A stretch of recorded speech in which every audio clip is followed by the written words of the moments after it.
जहाँ रहते थे 3 गहरे दोस्त, राइस्टार, ज्ञान भाई और अज्जू भाई। राइस्टार एक मेहनती और ईमानदार लड़का था जो गांव में चाय की एक छोटी सी टपरी चलाता था, लेकिन अज्जू और ज्ञान भाई बड़े सपने देखते थे, करोड़ों की लैम्बोर्गिनी लेने का। उन्हें लगता था कि चाय बेचकर कुछ नहीं होगा, इसलिए एक रात अज्जू भाई चंदनपुर के जंगल का जिक्र करता है जहाँ के लाल चंदन बहुत महंगे बिकते हैं। दोनों दोस्त रात में निकलते हैं। रास्ते में एक अजीब आदमी उन्हें रोककर चेतावनी देता है, मत जाओ, पुष्पाराज जाग गया है, वापस नहीं आओगे। लेकिन वे नहीं मानते और जंगल में घुस जाते हैं। थोड़ी देर बाद ज्ञान भाई को किसी आवाज के पीछे जाना पड़ता है और वहीं उसका सामना होता है एक डरावने शख्स से, पुष्पाराज से, जो लाल आंखों, लंबे बालों और हाथ में कुल्हाड़ी के साथ खड़ा होता है और कहता है, मेरे जंगल में चोरी, अब मौत तय है। वो ज्ञान भाई को मार देता है। अज्जू भाई जब उसे ढूंढने आता है तो ज्ञान की लाश देखकर भागने लगता है, लेकिन पीछे से पुष्पाराज आ जाता है और उसे भी खत्म कर देता है। अगली सुबह पुलिस राइस्टार को बताती है कि 2 लाशें मिली हैं। वो सदमे में जंगल पहुंचता है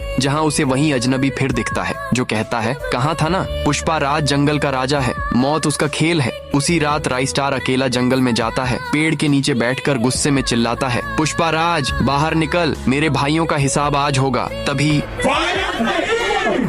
फायर की आवाज गूंजती है और सामने आता है पुष्पाराज। उसकी आंखें जल रही होती हैं। वो बोलता है, अब तू भी जाएगा उनके पास। दोनों में भयानक टक्कर होती है। जंगल दहाड़ता है, आग लगती है, बिजली गिरती है और जब सब शांत होता है तो धुएं में सिर्फ एक इंसान खड़ा होता है, राइस्टार। पुष्पाराज मारा जा चुका होता है, लेकिन जब राइस्टार गांव लौटता है उसकी आंखों में अब भी वही आग होती है, जैसे अब जंगल का नया राजा बन चुका हो। और अब फायर